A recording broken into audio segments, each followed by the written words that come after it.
Henry Knox wiped grease from his hands with a worn shop rag, surveying the vehicle's awaiting repair in his garage. 15 years of sweat had transformed Knox Customs from a desperate gamble in a Pinewood, Montana's most respected auto body shop. The front bell jingled. Russ Mather, Henry's right-hand man since the beginning, entered with 2 coffee cups. "Morning, boss," Russ said, offering the stronger brew. "Old man Peterson dropped off that '67 Chevy. Says the transmission is slipping again." Henry accepted the coffee. "Did you tell him it's because he keeps forgetting to change the fluid?" "Tried to. Might as well talk to his dog." Russ leaned against the workbench. "How's things at home?" Henry's jaw tightened almost imperceptibly. "Fine. Nancy's still doing that charity thing. Committee meetings 3 nights a week now," Henry said, focusing on a dent in a Ford F-150. "Says they replanning some big fundraiser. Rust and push." 15 years of friendship had taught him when Henry was building walls. The truth was, home had not felt right for months. Nancy had grown distant, her smiles never reaching her eyes. There was a time when she'd visit the shop, bring lunch, laugh at his oil-stained coveralls. Now she barely asked about his day. "Dad?" Henry turned to find his daughter, Lena, standing in the bay door, backpack over one shoulder. At 15, she was Nancy's spitting image, same chestnut hair and sharp cheekbones, but with Henry's quiet intensity and steel blue eyes. "Hey kiddo, school let out early. Half day. Teacher conferences." Lena glanced around. "Can I hang out here? I've got homework, but my office is all yours," Henry said, knowing she did not want to go home to an empty house or worse, catch her mother in another lie. Lena hesitated. Mom's car was not at the community center yesterday. Henry froze, then resumed working. Maybe she carpooled. Maybe. Lena's voice held no conviction. She was dressed up real nice when she left. Said she'd be back by 9. Came home after midnight, smelling like. Henry looked up. Like what? Not like herself. Lena's eyes held a wisdom beyond her years. She took a shower right away. Russ suddenly found something urgent to do across the garage. Henry straightened his 6-foot frame, casting a shadow. The military had hardened him. 2 Iraq tours had taken a soft-spoken farm boy and returned a man who measured twice before speaking once. "Do not worry about your mom," he said firmly. "Go on, get your homework done." As the afternoon faded, Henry's thoughts kept circling back to Nancy's coldness. Her late nights, her excuses. The shop phone rang. Henry wiped his hands and answered. "Knox Customs. Mr. Knox. That's Sheila Boone, Kate's mom." The voice sounded hesitant. Henry remembered her, a quiet woman whose minivan he fixed last winter after her husband skipped town. Her daughter was Lena's best friend. "What can I do for you, Mrs. Boone?" She paused. "I'm not sure if I should. About Nancy." Henry's grip tightened on the receiver. "What about her?" "I saw her yesterday, not at the community center." Another pause. "She was at the Red Creek Motel with a man I was driving by, and I'm sorry, Mr. Knox. I thought you should know." Henry's face remained impassive, but a cold stone formed in his stomach. "Thank you for calling." His voice betrayed nothing. That night, Henry drove home to the modest 2-story house he'd spent years renovating. Inside, the smell of roast chicken filled the air. Nancy's specialty. The meal she cooked when she wanted something. "You late," Nancy called from the kitchen. Her voice carried forced lightness. Henry hung his jacket. Had to finish Peterson's Chevy. Nancy appeared, wiping her hands on dishcloth. Her blue dress hugged curves that had once made his breath catch. Her smile was bright, practiced. "Well, you just in time. Dinner's ready." Lena sat at the table, eyes moving between her parents like she was watching for landmines. "Smells good," Henry said, washing up. Nancy poured wine for herself only. Henry did not drink. Never had. "How was work?" She asked the question mechanical. "Fine." Nancy filled the silence with chatter about townspeople gossip. Plans, a stream of words that required no response. Henry watched her hands as she spoke, noted the fresh manicure. Nancy had not done the cooking she claimed. The chicken was store-bought, the potatoes from a box. More lies. I got great news. Nancy announced, her voice rising with manufacturer excitement. The committee is hosting a weekend marriage retreat next month. 3 days at Whitefish Resort. I've already signed us up. Henry looked up from his plate. A retreat. LL be good for us. Nancy insisted, reaching for his hand across the table. We have not had time alone in ages. Lena pushed food around her plate. Who's going to stay with me? You can stay with Kate. Nancy answered quickly. Already talked to Shayla. She's fine with it. Henry's fork paused halfway to his mouth. Nancy had talked to Shayla. The same Shayla who called him today. I do not need a marriage retreat. Henry said. Nancy's smile tightened. Every marriage needs maintenance. Henry, even yours. The emphasis was not lost on him.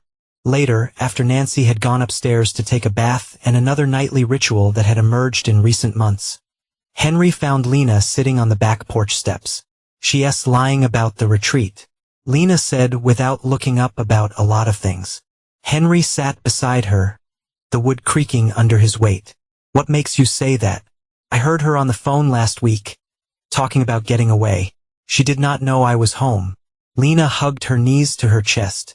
Dad, I think she's seeing someone. The words hung in the night air. Henry stared at the stars.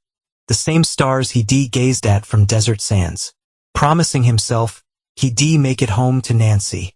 Let me handle it. He finally said, placing a hand on Lena's shoulder. Do not worry. I'm not a little kid anymore. You do not have to protect me. Henry looked at his daughter, no longer the pigtailed girl who run to him when he returned from deployment, but becoming a young woman with sharp eyes and a sharper mind. I'll always protect you, he said. That's not changing. Ever. That night, while Nancy slept, Henry searched the house in the kitchen junk drawer beneath warranties and takeout menus. He found it a second phone, slim and black, password protected. He did not need to unlock it. The existence of the phone was enough. He replaced it exactly as he found it, and went to bed with a plan forming. If Nancy wanted a retreat, they'd go. But not for the reasons she thought. 3 days later, Henry stood in the kitchen, the hidden phone in his hand when Nancy walked in. She froze, her face flickering from shock to fear before settling into practiced innocence. What are you doing with that? Her voice was steady, but her fingers twisted the strap of her purse. Found in the drawer. Henry's voice was flat. Funny. Do not remember us getting a second phone. Nancy laughed to sound brittle. Oh, that's for the charity committee. We all got one. Easier to coordinate events. Henry unlocked the screen. No password required. A mistake on Nancy's part. Messages filled the screen, all from a contact labeled simply D. The most recent. Miss you already. 3 weeks is too long. Charity work? Henry asked, turning the screen toward her. Nancy's face hardened. A glimpse of the real woman beneath the mask. Then, just as quickly, tears welled in her eyes. You going through my things now? Spying on me? Her voice rose, edged with manufactured outrage. What's happened to you, Henry? You've been different, distant, suspicious. This is not the man I married. Henry had seen combat operators use this tactic. The best defense is a strong offense. Nancy was good. He'd give her that. Who is he asked, unmoved by the tears. A committee member, Denise. Nancy crossed her arms. She's going through a divorce. We text about personal stuff sometimes at 2 in the morning. Nancy snatched the phone. She has insomnia. God, Henry, what's gotten into you? You never used to be so paranoid. From the doorway, Lena watched silently, her face pale. You rewrite, Henry said, surprising both Nancy and himself. I'm sorry. Relief flooded Nancy's features. That's okay. You've been working so hard. All the more reason for that retreat, right? Henry nodded, watching as Nancy tucked the phone into her pocket with a casualness that did not match the panic he glimpsed moments earlier. I think it's exactly what we need. He agreed. That night, Henry sat in his truck outside the Red Creek Motel. The neon sign buzzed in the darkness, casting a sickly red glow across the parking lot. He told Nancy he had a late job. She had not questioned it, too relieved by his apparent acceptance of her excuses. At 8:42 p.m., a black pickup truck with Holbrook Towing emblazoned on the side pulled into the lot.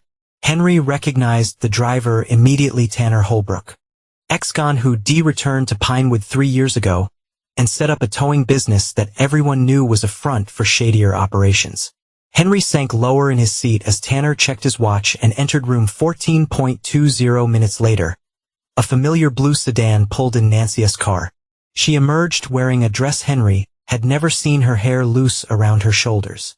She glanced around the parking lot before slipping into room 14 that Henry sat motionless.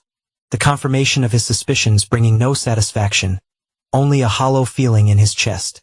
He'd known, but seeing was different. His hand tightened on the steering wheel until his knuckles turned white. That he waited 3 hours. When Nancy finally emerged, her hair was mussed, her makeup smudged. Tanner followed, pulling her back for a kiss that made Henry's vision blur with rage. Then Nancy drove away, back to the lies she called the life, while Tanner lit a cigarette in the doorway, smirking into the night. Henry started his truck but did not follow Nancy home. Instead, he drove to the shop and spent the night working on an engine rebuild, the mechanical precision helping to calm the storm inside him. The next morning, Henry returned home as if nothing had changed. Nancy was in the kitchen, making breakfast in her bathrobe, humming as if she did not have a care in the world. "You did not come home last night," she said, concern etched on her face. "Job ran late, slept at the shop." He accepted the coffee she offered, studying her over the rim of the mug. "How was your committee meeting?" "Productive," Nancy replied without missing a beat. "We've almost finalized the retreat details." Lena came downstairs, her eyes immediately finding Henry's. Relief crossed her face when she saw him, as if she worried he might not return. "Morning, Dak. Hey kiddo, ready for that math test today?" Lena nodded, grabbing a piece of toast. "Can I come by the shop after?" "Always," Henry said. Nancy frowned slightly. "Lena, you're spending too much time at that garage. It's not appropriate for a young lady." "I like it there," Lena said, her chin lifting in a gesture that mirrored Henry's own stubbornness. "Well, I do not like it. You should be with friends doing normal teenage things." Nancy's voice had an edge to it. "Not surrounded by grease and man." "One man," Lena corrected. "My dad." The tension crackled between mother and daughter. Henry recognized it for what it was, Nancy trying to separate them, isolate him further. "She can come to the shop," Henry said firmly. End of discussion. Nancy's smile vanished, replaced by a coldness that seemed more genuine than any warmth she'd shown lately. "Fine. Have it your way. Always do." The morning of the retreat dawned clear and cold. Montana autumn painting the mountains in crimson and gold. Henry loaded their bags into Nancy's sedan at her insistence. "My car is better heating," she said. "And the seats are more comfortable for a long drive." Henry had not argued. Nancy rarely let him drive her car, claiming the leather seats would absorb the garage smells from his clothes. Today, however, she handed him the keys without hesitation. "You drive," she said with a smile that did not quite reach her eyes. "I'm feeling a little tired." Lena stood on the porch, arms crossed against the morning chill, watching them with worried eyes. "Be safe," she called, the words carrying more weight than they should. Henry nodded, a silent promise passing between father and daughter. They took the longer route, winding through mountain passes on roads less traveled. Nancy was unusually quiet, her attention fixed on her phone, the regular one, not the secret one Henry knew was tucked in her purse. "Beautiful day," Henry remarked, navigating a sharp curve. Nancy glanced up briefly. "Oh yes. Lovely." Her disinterest was palpable. Once years ago they'd taken Sunday drives just to watch the mountains change with the seasons. Nancy would point out wildflowers, plan picnics by alpine lakes. That woman was long gone an hour into the drive. Nancy cleared her throat. "Mind if I nap a bit? Did not sleep well last night?" "Go ahead," Henry said, knowing she was not tired. She was avoiding conversation, avoiding him. Nancy reclined her seat slightly and closed her eyes. Within minutes, her breathing deepened, either in genuine sleep or convincing performance. Henry drove on, the road narrowing as it climbed higher into the mountains. The trees pressed closer, casting dappled shadows across the asphalt. Few other cars passed. This route was mainly used by locals who knew the shortcuts. As they rounded a particularly tight bend, Henry felt it, a slight delay between his foot on the brake pedal and the car's response. He tapped the brake again, frowning at the sponginess. Something was not right. He downshifted, slowing the car without relying solely on the brakes. Nancy stirred, but did not wake. The road straightened briefly before another curve. Henry pressed the brake harder, the pedal now sinking almost to the floor. The car slowed marginally, but not enough. He pumped the pedal, nothing. "Nancy," he said sharply, "wake up." Her eyes snapped open too quickly for someone truly asleep. "What's wrong?" "Brakes are failing." Instead of panic, her expression showed something else, something that confirmed Henry's were suspicions. She'd known. She planned this. The road ahead curved sharply, a guardrail the only barrier between the pavement and a steep drop. Henry fought the wheel, tried to maintain control as the car picked up speed on the decline. "The emergency brake," Nancy cried, her performance of concern almost convincing. Henry reached for the handle, but even as he pulled it, he knew it would not work. Not if this was planned. The car struck the guardrail with a sickening crunch of metal. The impact sent them spinning. Henry fought the wheel, his military training, kicking in control what you can, accept what you see not. The world outside blurred into a kaleidoscope of trees and sky. Nancy screamed a real scream this time as the planned sheet helped orchestrate spun out of control. The car careened down the embankment, bouncing violently over rocks and fallen trees. A final impact sent Henry's head snapping forward against the steering wheel. Pain exploded behind his eyes, warm blood trickling down his forehead. The airbags deployed a second too late. Henry's vision swam. Through the haze, he saw Nancy slumped against her door, unmoving, blood matting her hair. Then darkness claimed him. Light and sound returned in fragments. Sirens wailing, voices shouting, metal groaning as rescue workers pried open doors. Got 2 victims, both unconscious. Henry fell, hands stabilizing his neck, checking his pulse. "This one's conscious." "Sir, can you hear me?" Henry forced his eyes open, his vision blurry but clearing. A paramedic's face swam into focus. "My wife," he managed, tasting blood. "We taking care of her, sir. Do not try to move." They worked quickly, extracting Henry first. As they loaded him onto a stretcher, he caught a glimpse of Nancy being carefully removed from the passenger side. Her face was eerily peaceful despite the blood. The ambulance ride passed in a fog of pain and disjointed thoughts. Henry fought to stay conscious, to make sense of what had happened. The brakes. Nancy's lack of surprise. The route she insisted on.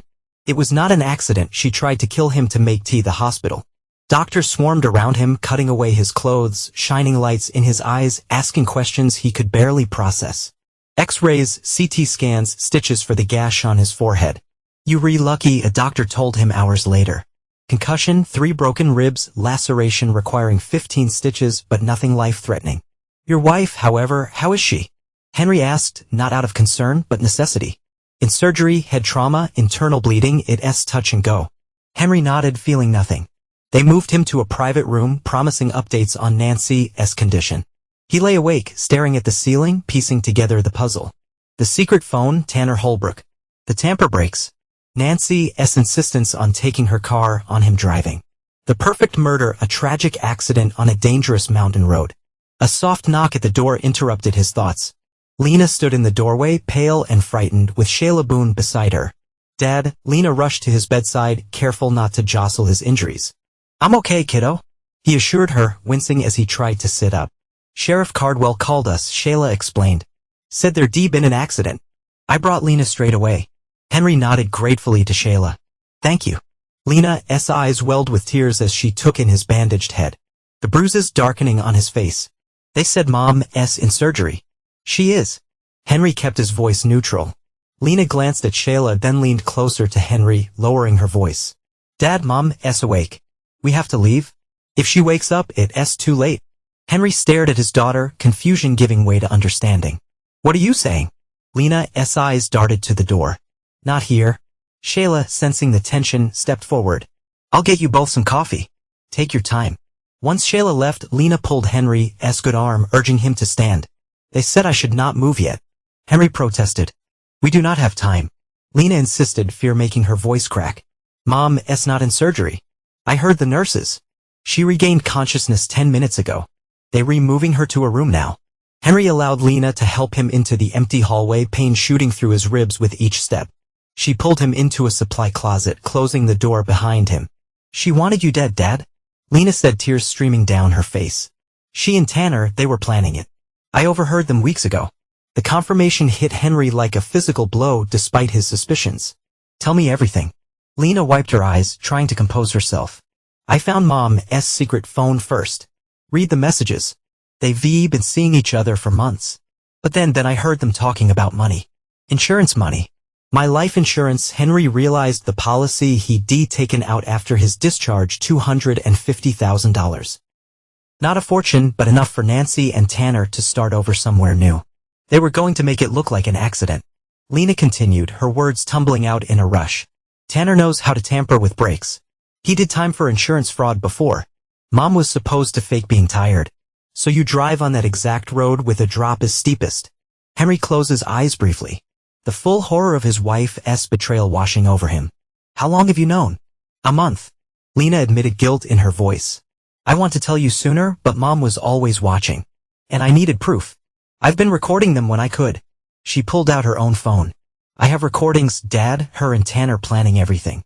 Henry stared, his daughter 15 years old and carrying such a terrible secret to protect him. We have to go. Lena urged, now before Mom tells them some story about you being abusive or something. Before Tanner realizes you're alive. Henry nodded, his military mind already shifting to tactical mode. Assess the situation. Identify the threats. Plan extraction.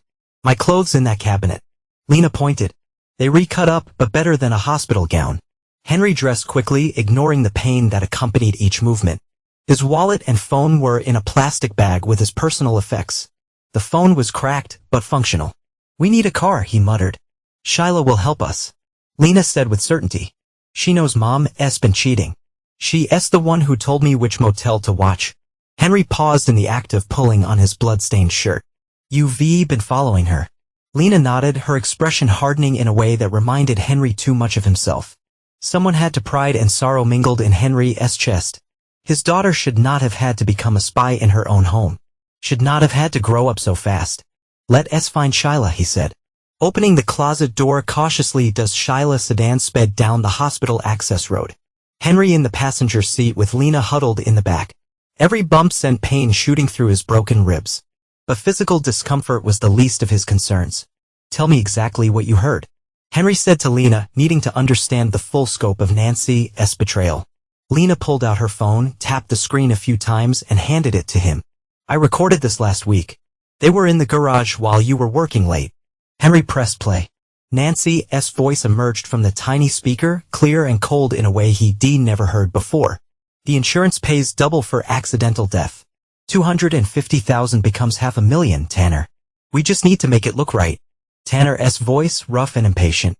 I told you, the brake lines are easy. Cut just enough to make them fail gradually. By the time he realizes something's wrong, it'll be too late. That stretch of road past Miller's Creek, perfect spot. No guardrail for 50 yards straight drop. Nancy again. What if he survives somehow? He will not, Tanner assured her. But if something goes wrong, I've got friends who can finish the job at the hospital for the right price. The recording ended. Henry sat in stunned silence, the casual discussion of his murder sinking in 15 years of marriage. And Nancy could plot his death with the same ease as planning a dinner party. There's more. Lena said quietly, I've been recording for weeks. They never noticed Mom's careless when she's with him. Henry handed the phone back, his face expressionless. Where did you learn to do this? Lena shrugged, suddenly looking very young despite her actions. YouTube. Kate helped me set up the recording app. Shayla glanced in the rearview mirror. Kate does not know the details. Lena just told her she was worried about her mom having an affair. Henry nodded, processing this information. We not go home. They look there first. My place, Shayla suggested. It's on the other side of town. You can lay low while you figure things out. Henry's phone buzzed again. Boyd calling now. He silenced it. Dad, Lena said hesitantly. What are we going to do? Mom will tell everyone you crazy, abusive. Tanner knows people, bad people. Henry turned to look at his daughter, his decision already made. We gonna make them pay. Both of them. Shayla's eyes widened. Henry, you need to be careful. The law will not help. Henry cut her off. Not with Nancy spinning her story and Tanner's connections. They try to kill me, plan to kill me. I'm not waiting for them to try again. What about proof? Shayla asked. Lena's recordings might not be enough. Henry finished. We need more. They drove in silence for several minutes, the Montana landscape flying past. Then Henry spoke again, his voice calm but deadly serious. Shayla, I need you to drop us at Russ's place. Not your house. The fewer people who know where we are, the better. Shayla nodded, changing direction. What should I tell people if they ask? That you dropped us at home. That I was disoriented from the crash, talking nonsense about Nancy trying to kill me. Henry's tactical mind was working overtime. If they think I'm home, that's where they look. What about Kate? Lena asked. She stays with you. Henry told Shayla.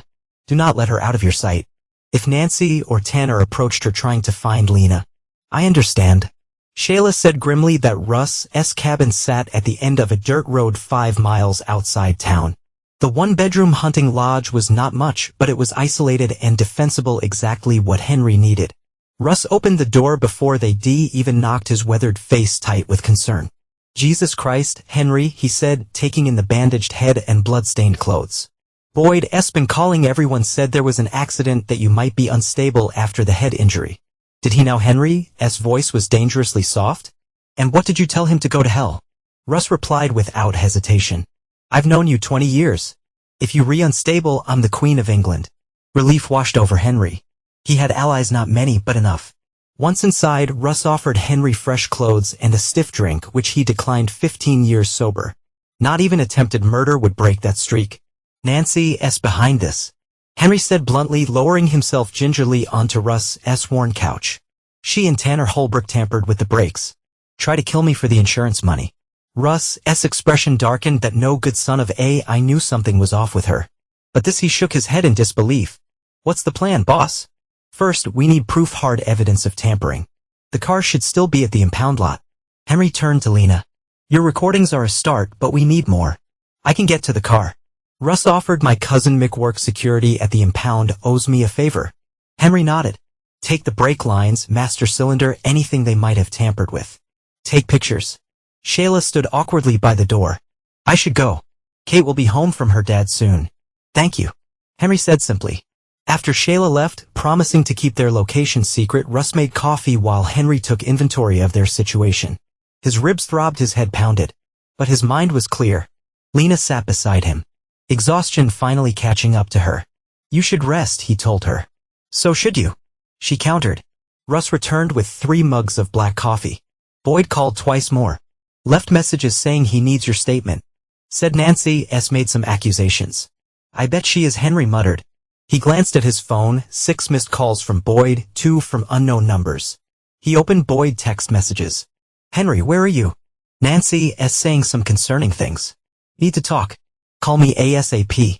This is serious. Deputy Brackett is filing a report based on Nancy's statement. Claims of domestic abuse. Henry, do not make this worse by running. That Henry's jaw tightened. It was happening exactly as he feared. Nancy was moving quickly, setting the narrative. Domestic abuse, he said aloud. That's her play. Lena's face crumpled. How could she do this? How could she lie like that? Because she thinks she can get away with it? Henry answered, his voice hard. Because she does not know what we know. His phone buzzed again, a text from a number he did not recognize. We need to talk about your wife. I know what really happened. Meet me at the old mill. Midnight. Come alone. Henry showed the message to Russ, who snorted derisively. Trap, Russ said. Gotta be Tanner trying to finish the job. Obviously, Henry agreed. But it tells us something important. They worried. They know I survived. And they scrambling. Lena reading over Henry's shoulder shivered. They going to keep coming, are not they? Henry put an arm around his daughter. Not for long. At 10:30, Henry's phone rang. Shayla.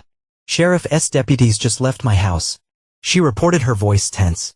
They were looking for you, and Lena asked a lot of questions about when I last saw you, where I took you. What did you tell them? Did I drop you a home? Like we agreed. But Henry, they did not believe me. That new deputy Brackett, he's convinced you've done something terrible. Kept asking if I felt safe around you. Henry's expression hardened. Nancy's poisoning the well. There's more, Shayla continued. Tanner Holbrook was here earlier before the deputies said he was a friend of the family looking for Lena. Kate told him to get lost before I could intervene. Is Kate okay? Shaken but fine.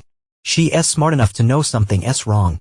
I've told her not to talk to anyone about you or Lena. Good, Henry said, keep her doors locked. If Tanner comes back about my ex's shotgun, Shayla interrupted, a steely edge to her voice. He will not be a problem. After hanging up, Henry outlined his plan to Russ. It was simple but effective. Let Tanner believe Henry was desperate and disoriented enough to walk into an obvious trap while actually setting a counter-trap of their own. I'll drive my truck to the old mill road. Park it visible from the main approach. Russ explained. Make it look like you walked in. Meanwhile, you and Lena stay here. And if Tanner shows up here instead, Henry asked. Russ grinned humorlessly, retrieving a hunting rifle from a cabinet. Then he gets a Montana welcome. Be careful, Henry warned. Do not engage. Just make a believe I might show. Lena, who had been listening silently, spoke up. What if he brings people with him? Tanner knows dangerous men. Henry nodded, appreciating his daughter's tactical thinking. That's why Russ would not wait around. Drop the truck, then circle back through the woods. If anyone follows you, you'll see them coming. At 11:15, Russ left with Henry's phone, which would ping off cell towers near the old mill, providing another false trail. Henry and Lena secure the cabin, turning off all lights except a single lamp in the back room. Dad, Lena said as they settled into defensive positions with clear views of both doors. I found something else at home before the accident. She pulled a small notebook from her backpack. It was in Mom's hiding spot, the loose floorboard in her closet. I found it when I was looking for her other phone. Henry took the notebook. Inside in Nancy's neat handwriting were calculations, life insurance policies, account numbers, dates, a timeline, his name with $500,000 written beside it. Tanner's messy scrawl in the margin, notes about brake lines, ideal accident locations, contingency plans. Jesus, Henry muttered, flipping through pages of his own planned murder. There's more. Lena continued, turning to the back pages. They've been planning to leave for months after you were gone, fake IDs, tickets to Mexico. There's even a receipt for a beach house rental. Henry examined the paperwork, detailed, methodical planning for a new life funded by his death. Cold rage settled in his stomach. His phone rang again. Boyd. This time Henry answered. Where the hell are you? Boyd demanded without preamble. Somewhere safe. Henry replied evenly. Nancy's pressing charges. Henry says you've been abusing her for months, says you tampered with the brakes yourself, some kind of murder-suicide attempt after she threatened to leave you. Henry laughed humorlessly. And you believe that I do not know what to believe. Boyd admitted, but I've had a deputy eager to make his mark with a domestic violence arrest. And a woman with injuries claiming her husband's dangerous. You running is not helping your case. I'm not running. I'm regrouping. Turn yourself in. Boyd urged. We can sort this out by the book. The book would not help me. Henry said coldly. Nancy and her boyfriend try to kill me. I have proof. A long pause. Boyfriend? What boyfriend? Tanner Holbrook. Boyd cursed under his breath. That low life. Henry, if you got proof, bring it in. Let me help you. Not yet. First, I need more. Do not do anything stupid, Boyd warned. Whatever they did, whatever you think they did. They tried to kill me. Henry repeated. And they keep trying. Tell your eager deputy to look into Tanner Holbrook's criminal record. Tell him to check Nancy's phone records, the second phone she keeps hidden in the kitchen drawer. Tell him to ask why my wife has been planning a trip to Mexico with a convicted felon. He hung up, knowing Boyd well enough to recognize the seeds of doubt had been planted. Russ returned 2 hours later. His expression grim but satisfied. He handed Henry his phone, showing close-up photos of the brake lines in Nancy's car. Clean cut. Russ pointed to a barely visible nick in the metal line. Partial made a fail gradually under pressure. Mick said the crash investigators had not examined the vehicle yet, too busy with the victims. Their mistake. Henry nodded, scrolling through the photos. Clear evidence of tampering, not enough to fail immediately, but sufficient to cause catastrophic brake failure after 20 minutes of mountain driving. There's more. Russ said, pulling a plastic evidence bag from his pocket. Inside was a small utility knife. Found this under the driver's seat. As Tanner's fingerprints all over it, I'd bet money on it. Perfect. Henry murmured. Evidence was mounting. His phone buzzed with another text from the unknown number, presumably Tanner. Time's running out. Midnight. Old Mill. Last chance. Lena, who had been dozing on the couch, stirred. What time is it? Almost 9. Henry replied. His mind working through possibilities. Go back to sleep. You're not going to meet him, are you? She asked, suddenly alert. No, Henry assured her. But I'm going to let him think I am. Around midnight, a sound outside the cabin made them both freeze, the crunch of tires on gravel. Henry moved to the window, peering carefully around the edge of the curtain. A black pickup truck was approaching slowly, headlights off. Tanner's truck. He figured out, Henry whispered, get down, stay quiet. The truck stopped 50 yards from the cabin. Two men emerged, Tanner and another man Henry did not recognize. Both carry handguns. Knox. Tanner called out. I know you're in there. Just want to talk. Henry remained silent, watching as the men approached cautiously, using the truck for cover. Your wife's worried about you. Tanner continued, his voice falsely concerned. Head injuries making you paranoid. Why did not you come out and we'll take you back to the hospital? Still, Henry did not respond. He checked his watch. Russ should be on his way back by now. Tanner tried again. Do not make this harder than it has to be, Knox. You re-scaring your daughter. At the mention of Lena, Henry felt rather than saw his daughter tense beside him. Her face in the dim light showed no fear, only cold determination that matched his own. Nancy told me everything. Tanner called about the fighting, the threats, how you said you'd take her down with you. Those break lines did not cut themselves, Knox. The strategy was clear. Keep talking. Get Henry angry enough to respond, to reveal his position. It might have worked on another man, but Henry had spent years in combat zones learning to control his reactions. The standoff continued for 10 more minutes. Tanner growing increasingly agitated by Henry's silence. Finally, a new sound reached them, distant sirens. Shit! Tanner hissed to his companion. Someone called it in. The men retreated to their truck and sped away, gravel spraying from their tires. Moments later, Russ appeared at the back door, slightly out of breath, called Boyd from a burner phone. He explained as Henry let him in. Said I saw armed men at my cabin, figured it would scare them off without giving away that we here. Henry nodded approvingly. Smart thinking. They'll be back, Lena said quietly. Yes, Henry agreed. But next time we'll be ready. Russ handed Henry his phone. 16 missed calls. Boyd, deputies, unknown numbers. And this, he pointed to a text message from Shayla. Nancy checked out of hospital. AMA deputies looking for you now for questioning. Be careful that AMA against medical advice. Nancy was mobile and motivated. Injuries be damned. We need to move. Henry decided they know we in the area where Russ asked Henry consider their options back to town where they least expect us. The shop Lena suggested, not customs, has that old apartment upstairs you used before you met Mom. Henry nodded slowly. It was risky, closer to Nancy, to the sheriff's office, but also provided resources they needed. Before dawn, they loaded into Russ's truck, taking only essentials. The drive back to town required avoiding main roads, but Russ knew every background in the county. They reached Knox Customs just as the sun crested the eastern mountains. The garage stood dark and quiet, closed signs still hanging on the door from the day of the accident.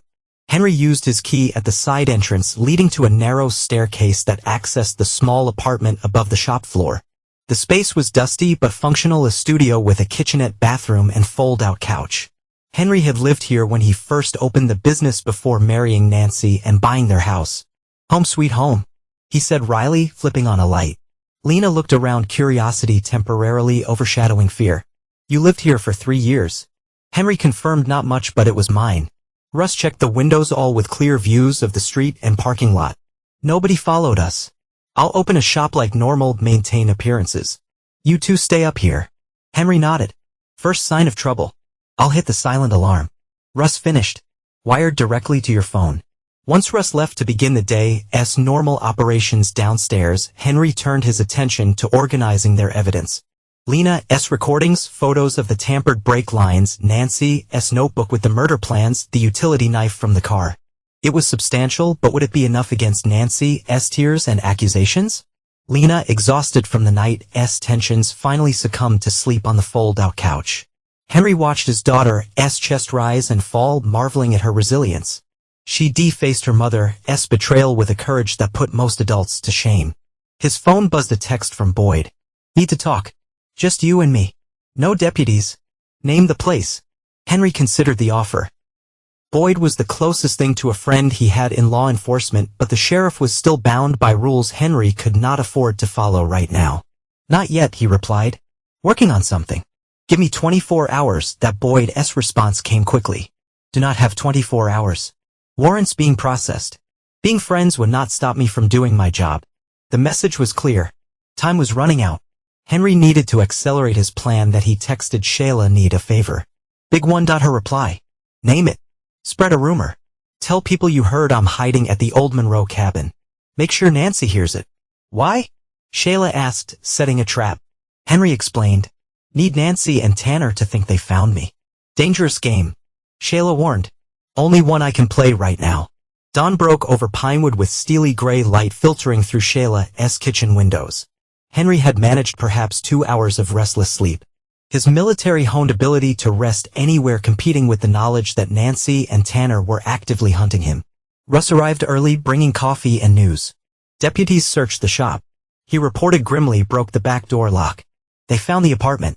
Knew someone had been staying there. Henry nodded, unsurprised. Anything missing? Not that I could tell. I got there as they were leaving. Brackett seemed disappointed. He's in Nancy's pocket. Henry concluded probably hoped to find or plant something incriminating. They gathered around Shayla's kitchen table. Henry, Russ, Shayla, Lena, and Kate. The evidence sat before them, thumb drives containing videos, audio recordings, photographs, and scanned pages from Nancy's notebook. 3 identical copies ready for distribution. First step Henry began is securing the evidence. If something happens to me, the truth still needs to come out. Nothing's happening to you, Lena said firmly. Henry squeezed her shoulder but continued. Russ, you'll take 1 copy to your cousin Mick at the State Police Barracks in Helena. He's outside Boyd's jurisdiction, outside Tanner's influence. Russ nodded. He'll keep it safe. Shayla, you'll lock 1 copy in your safety deposit box at First Montana Bank. What about the 3rd copy? Shayla asked. That one goes to Boyd, Henry answered. Today it's risky. Russ warned. Boyd's your friend, but he's also sheriff. He has to follow procedure, which is why we re-securing the other copies first. Henry agreed. But Boyd deserves to see this before it goes public. He needs to make his choice, friend or lawman. The plan took shape. Russ would leave immediately for Helena. Shayla would open the bank when it opened at 9. Henry would contact Boyd for a private meeting away from the sheriff's office where Brackett might interfere. What about Mom and Tanner? Lena asked quietly. They think we running scared. Henry replied. Let us use that. Shayla, I need you to spread one more rumor. Make sure Nancy hears that I'm planning to flee the state. That I've got a truck waiting at Russ's cabin tonight to take me to Canada. Understanding dawned in Shayla's eyes. You resetting another trap? With me as bait, Henry confirmed. Once Boyd sees the evidence, he'll have what he needs to catch them in the act attempting to murder a man they've already tried to kill once. It's dangerous, Lena protested. Less dangerous than running. Henry countered. They would not stop hunting us. This incident one way or another. By 9:30 the plan was in motion. Russ had departed for Helena with 1 evidence copy. Shayla had secured another in her safety deposit box. Lena remained with Kate at Shayla's house. Both girls under strict instructions not to open the door for anyone. Henry borrowed Shayla's South car to drive to the meeting point he'd arranged with Boyd, the old fire watch tower overlooking Pinewood Valley. Remote enough for privacy. Public enough that Boyd would not feel he was walking into an ambush. The watchtower had been decommissioned years ago, replaced by more modern forest fire detection systems. Now it stood as a silent signal. Its wooden stairs creaking under Henry's weight as he climbed to the observation platform 30 feet above the ground. Boyd arrived 10 minutes later, alone as promised. The sheriff looked tired, the lines around his eyes deeper than usual. At 54, Boyd Cartel had been Pinewood's top lawman for nearly 2 decades. He'd given Henry his first break in town, recommending him for auto repair jobs when Knox Customs was just a dream. This better be good. Henry, Boyd said without preamble, joining him on the platform. I've got a deputy breathing down my neck about an arrest warrant with your name on it. It's good. Henry replied, handing him the thumb drive, or bad, depending on how you look at it. Boyd either drive skeptically. What am I looking at here? Evidence that Nancy and Tanner Holbrook conspired to murder me, tampered with the brakes on Nancy's car, plan to collect double indemnity on my life insurance. When that failed, they tried again. And they were still trying. Boyd's expression remained neutral. Years of law enforcement training keeping his reactions in check. That's a serious accusation, Henry. It's not an accusation, Henry corrected. It's a fact. Documented, recorded, photographed. Everything you need is on that drive. Boyd pocketed the drive without examining it. Where have you been? Half the county's looking for you. Staying alive. Henry replied simply. Nancy's been spinning quite a story, I hear. Says you've been abusive. That you tampered with the brakes yourself, some kind of murder-suicide when she threatened to leave you. Boyd watched Henry's face carefully. That true? What do you think? Boyd sighed heavily. I think I've known you 15 years and I've never seen you so much as raise your voice. I think Nancy's story has holes you could drive truck through. But I also think she's got Deputy Brackett convinced. And he's pushing hard for an arrest. You watch what's south on that drive, Henry said. Then decide. But do it soon, Boyd. Things are moving fast. How fast? Henry outlined his plan to trap Nancy and Tanner at Russ's cabin that night. Boyd listened without interruption, his expression growing grimmer by the minute. You reusing yourself as bait, he observed when Henry finished. That's a hell of a risk. Less risky with you and your deputies waiting in the woods, Henry pointed out. Boyd rubbed his chin thoughtfully. If in that's a big if what you re-showing me checks out, I might be able to arrange something unofficially. That's all I'm asking. And if it does not check out, Boyd's hand moved subtly toward his service weapon. If I look at this and see nothing but a desperate man's delusions, then I'll turn myself in, Henry said evenly. Right here, right now, but you need to watch it first. The two men stared at each other, years of friendship hanging in the balance. Give me an hour, Boyd finally said. Got a laptop in my cruiser. I'll review it there. No one else needs to see this yet. Henry nodded, relief washing through him. 1 hour. 53 minutes later, Boyd returned. His face was ashen, his usual stoic expression replaced by barely contained fury. Jesus Christ, Henry, he said hoarsely. I've known Nancy for years. How could she? Henry did not need to hear more. Boyd believed him. The evidence had done its job. What's your plan? Boyd asked, all skepticism gone from his voice. Shyla spreads the rumor that I'm fleeing tonight. Russ's cabin is remote, perfect for an ambush in either direction. I'll be there at sundown, making it look like I'm preparing to run. Nancy and Tanner will come thinking they have one last chance to silence me. And I'll be waiting, Boyd finished. With as many deputies as you trust, Henry emphasized. Not Brackett. Boyd nodded grimly. Brackett suspended as of an hour from now. Convenient timing for a routine audit of evidence handling procedures. His expression hardened. I trusted that kid. Brought him onto the force myself. Nancy's good at manipulation, Henry said, not unsympathetically. She fooled me for 15 years. The drive to Russ's cabin passed in tense silence. Henry sat beside Boyd in the front of the cruiser while Lena huddled in the back, her face pale but determined. The plan was simple in theory. Henry would make himself visible at the cabin, creating the impression he was preparing to flee. Boyd's deputies, positioned in the surrounding woods, would wait until Nancy and Tanner made their move, then close the trap. Remember, Boyd cautioned as they approached the final turn. Keep it visible but believable. They need to think you re-distracted, vulnerable. Henry nodded, his mind already shifting into the tactical mindset that had kept him alive through 2 tours in Iraq. Drop me at the bend. I'll walk in more visible that way. Boyd complied, stopping the cruiser at a curve in the dirt road. We'll be listening through the radio mic. Any sign of trouble, say the word firewood. That's the signal to move in. Understood. Henry turned to Lena in the back seat. Stay with Boyd. No matter what you hear, what you think is happening, stay here. Lena nodded, her eyes wide with fear, but her jaw set with determination. Be careful, Dad. The walk to the cabin took 7 minutes. Henry deliberately keeping to the open path rather than using the cover of trees. If Nancy and Tanner were watching, and he was certain they needed to see him, needed to believe their opportunity had arrived, that Russ's cabin looked exactly as they left at the previous day, undisturbed in the gathering dusk. Henry made a show of checking around the property before entering, his movements casual but with an undercurrent of urgency that suggested a man preparing to run inside. He turned on lights, opened and closed cabinets, creating the impression of someone gathering supplies. Through the window, he periodically glanced toward the road, the picture of a fugitive expecting trouble but hoping to avoid it. 20 minutes passed. Henry maintained a charade. Occasionally, speaking into the radio mic concealed under his jacket, updating Boyd on his preparations, further selling the illusion for anyone who might be listening at the 30-minute mark. He heard at the distant crunch of tires on gravel, a vehicle approaching with headlights off. Henry continued his performance, pretending not to notice as he stuffed clothing into a duffel bag. The vehicle stopped some distance away. Through the cabin's thin walls, Henry detected muffled voices, car doors opening and closing.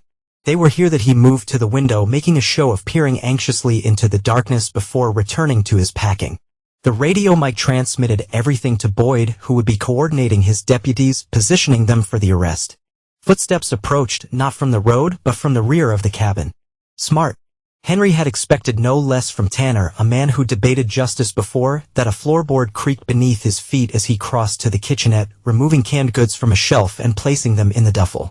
The cabin door burst open. Tanner entered first, gun raised, followed by the two men from the Monroe cabin, Marco with the tattooed neck and a heavy-set man whose name Henry did not know. All three were armed. No sign of Nancy yet. Evening, Knox, Tanner said, his voice deceptively casual. Going somewhere? Henry straightened slowly, hands visible. Just getting some supplies. Supplies? Right? Tanner smirked, gesturing for his companions to check the cabin's other rooms. Hear you replanning a trip. Canada, is it?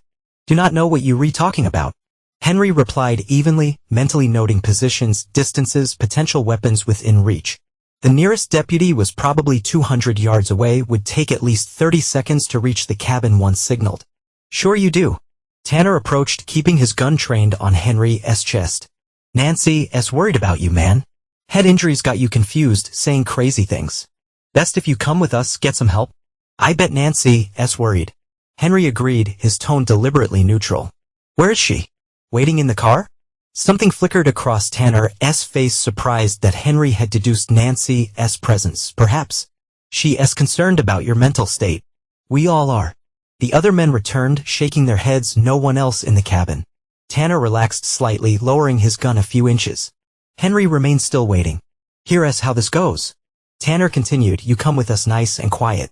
We take you somewhere you can get help. Everyone wins. And if I do not? Henry asked. Tanner's expression hardened. Then we have a problem. See, Nancy's filed those domestic abuse charges. Deputies are looking for you, resisting arrest, fleeing custody. That's serious business, Henry.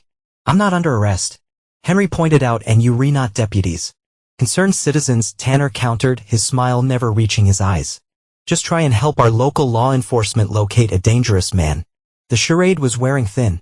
Henry needed to push things forward, get Tanner to reveal his true intentions where Boyd and the deputies could hear. Cut the act, Tanner, Henry said coldly. We both know why you here. Same reason you tampered with Nancy's brakes. Same reason you helping her collect my life insurance. Tanner's smile vanished. Do not know what you talking about. The accident was not an accident. Henry continued, watching Tanner's companions exchange glances. Nancy planned it. You executed it. For the money. $500,000 if I died accidentally, right? Tanner's jaw tightened. You hit your head harder than we thought. Firewood, Henry set clearly the signal for Boyd to move in. I've got plenty of evidence, Tanner. Recordings of you and Nancy planning the whole thing. Photos of the tampered brake lines. Nancy's notebook with all the details. It's over. Tanner's expression shifted from fake concern to genuine alarm. Search him. He barked to his companions. Find his phone. Now the heavy-set man stepped forward, roughly patting Henry down, finding nothing. No phone, boss. Then how? Tanner began before understanding dawned in his eyes. You rewired. He raised his gun again, aiming directly at Henry's head. Who's listening? The sheriff? Take it off. Now Henry remained motionless. You shoot me. You redone. Murder of an unarmed man. No self-defense claim will hold up. Shut up. Tanner shouted, his composure cracking. Marco, check outside. Pete, find whatever he's using to transmit. Marco moved toward the door while Pete approached Henry again, intent on finding the hidden mic outside. Branches cracked as Boyd's deputies began moving in. Tanner's head snapped toward the sound. What was that? It was the moment Henry had been waiting for. Tanner distracted, his focus divided in one fluid motion. Henry grabbed the heavy-set Pete as he approached, using the man's own momentum to throw him into Tanner. Both men stumbled. Tanner's gun discharging into the ceiling as they fell. Marco turned back from the door, raising his weapon, but Henry was already moving. He seized a cast-iron skillet from the stove, hurling it with military precision. The makeshift projectile struck Marco's arm, sending his gun clattering to the floor. Tanner struggled to his feet, still gripping his weapon, but Henry was on him in an instant. 15 years of rage at Nancy's betrayal, at the plot to kill him, at the danger to Lena fueled his attack. He struck Tanner with brutal efficiency, targeting vulnerable points, solar plexus, throat, temple. Tanner collapsed, blood streaming from his nose, gun falling from nervous fingers. Pete lunged for the weapon, but Henry's boot came down on his hand, grinding bones until the man screamed. Marco had recovered his own gun, aiming shakily with his uninjured arm. "Do not move," he shouted. "I'll shoot." Henry assessed the situation with cold clarity. Marco 15 feet away, injured but armed. Pete incapacitated beneath his foot. Tanner semi-conscious on the floor. Deputy S approaching but not yet inside. "Marco," Henry said calmly, "think about what you redoing. Attempted murder of an unarmed man? That's 20 years minimum. Is Tanner worth that to you?" Uncertainty flickered across Marco's tattooed face. His gun hand wavered. "Put it down." Henry continued. "Walk away now. Your charges are reduced. Tanner and Nancy go down for the conspiracy. You re just an accessory after the fact." The cabin door burst open. Boyd entered first, service weapon raised, followed by two deputies with shotguns. "Sheriff's Department, drop your weapons. Everyone on the ground now." Marco froze, caught between options. For a heartbeat, Henry thought he might actually fire, might try to shoot his way out. Then the gun slipped from his fingers, clattering to the floor as he raised his hands. "Smart choice," Henry told him quietly. Boyd's deputies secured the scene with practiced efficiency, cuffing the three men while Henry explained what had transpired. Tanner, now fully conscious, glared murderously but remained silent as deputies recited his rights. "Nancy?" Henry asked Boyd. Deputies spotted her vehicle parked down the road. Boyd replied. "She tried to flee when she heard the gunshot. They bringing her in now." Relief washed through Henry, not just that the immediate danger had passed, but that the nightmare might finally be ending. Boyd clapped him on the shoulder, a silent acknowledgement of respect. Outside, another sheriff's vehicle approached, lights flashing. Boyd's radio crackled with confirmation. They had Nancy in custody. She surrendered without resistance once confronted with deputies. Her mask of innocence finally cracking. Lena emerged from Boyd's cruiser, running toward the cabin despite deputies' attempts to stop her. Henry met her halfway, enfolding her in a protective embrace. "It's over," he told her, the words feeling strange yet true. "They not hurt us anymore." Over Lena's shoulder, Henry watched as deputies led Tanner and his accomplices to waiting vehicles. Tanner's face was a mask of hatred and thwarted rage. Their eyes met briefly, predator and intended prey roles now reversed. Nancy emerged from a deputy's vehicle, hands cuffed behind her back. Even in custody, she maintained an air of injured dignity. Chin raised defiantly. When she spotted Henry and Lena together, something in her expression shifted, not guilt or remorse, but calculation, reassessment of her options. "Henry," she called, her voice breaking on practiced tears. "This is all a mistake. You have to tell them, save it." Boyd interrupted, stepping between them. "Mrs. Knox, you under arrest for conspiracy to commit murder, attempted murder, insurance fraud, and filing false police reports. You have the right to remain silent." As Boyd continued reciting the Miranda rights, Nancy's gaze never left Henry's face. She was looking for weakness for the soft-hearted man who had loved her unconditionally for 15 years. That man was gone, replaced by someone hardened by betrayal, forged in the crucible of survival. "Forgiveness is for the weak," Henry said quietly. "And I'm not weak anymore." Nancy's face crumpled as deputies led her away. The mask had finally fallen. Spring arrived in Montana with its usual fitful starts and retreats. 6 months had passed since the trial, almost a year since the crash that had revealed Nancy's true nature. Henry stood outside Knox Customs, surveying the building with critical eyes. The garage had prospered despite the scandal, perhaps even because of it. What had been a successful small business was now thriving, with enough work to justify hiring a third mechanic. Russ emerged from the garage bay, wiping his hands on a shop rag. "Sign guy's on his way. Should be here in about an hour." Henry nodded, satisfaction warming his chest. "Place looks good." It spent the past month renovating the shop, expanding into the vacant building next door, adding 2 more service bays, upgrading the equipment.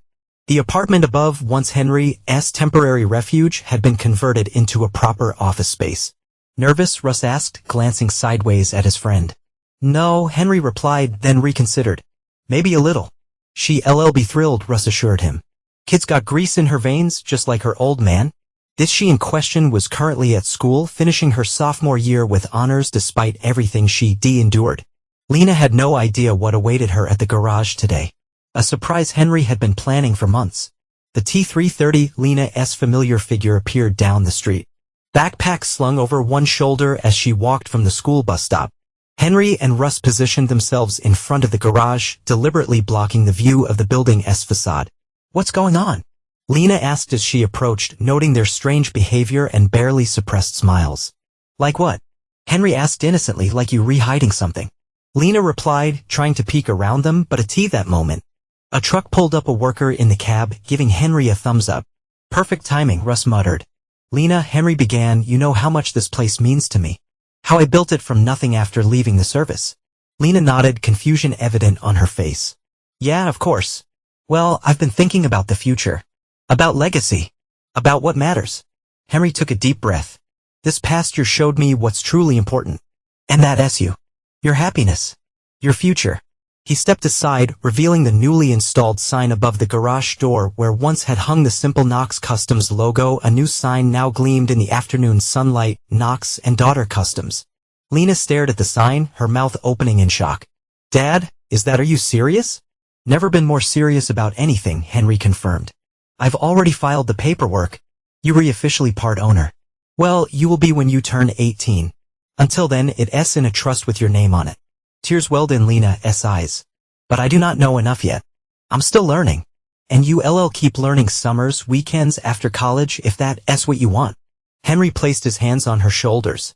This place will always be here for you. No pressure, no expectations. Just a guarantee that whatever path you choose, you've got solid ground to stand on. Lena threw her arms around Henry, burying her face against his chest. Thank you, she whispered. I would not let you down. Not possible. Henry assured her, returning the embrace. Later that evening, after closing the shop and celebrating with pizza, Henry and Lena sat on their front porch, watching the sunset paint the distant mountains in shades of gold and purple.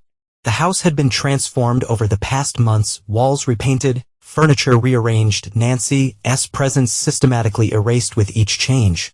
Dad, Lena said, breaking the companionable silence. Are you happy? The question caught Henry off guard. He'd been so focused on survival, on justice, on rebuilding their lives, that he had not stopped to consider such a fundamental question. I think so, he answered thoughtfully, not in the same way as before. It's different now, better different, or worse different? Lena pressed. Henry considered the question seriously. Different, more authentic. Maybe before I was happy with what I thought I had: a loving wife, a good kid, a successful business. Now I know some of that was a lie. But what remains is solid, real. Lena nodded, seemingly satisfied with the answer. I think I'm happy to nod all the time. Sometimes I still get angry about what happened about Mom. But mostly I feel okay. That's a victory, Henry told her. After everything, okay is a win. As darkness settled over Pinewood, father and daughter remained on the porch, discussing plans for the garage, for the summer, for the future. Shayla would be bringing Kate over tomorrow for a cookout. Boyd and his wife had invited them to their lake cabin next weekend. Life was continuing, routines establishing themselves, connections strengthening. Henry Knox had not forgiven the betrayal cut too deep. The wound still too fresh even a year later. But he had moved forward, refusing to let Nancy's actions define his future or Lena's. They had rebuilt from the ruins, fashioning something new and sturdy from what remained. The mask had fallen, revealing ugly truths behind a facade of family harmony. But from that revelation had come strength, Lena's courage, Henry's resilience, the loyalty of true friends. Nancy had failed to destroy what she could not control. And in her failure, Henry and Lena had discovered what truly mattered. As stars appeared overhead, Henry finally smiled again, not because he'd forgiven the past, but because he buried it.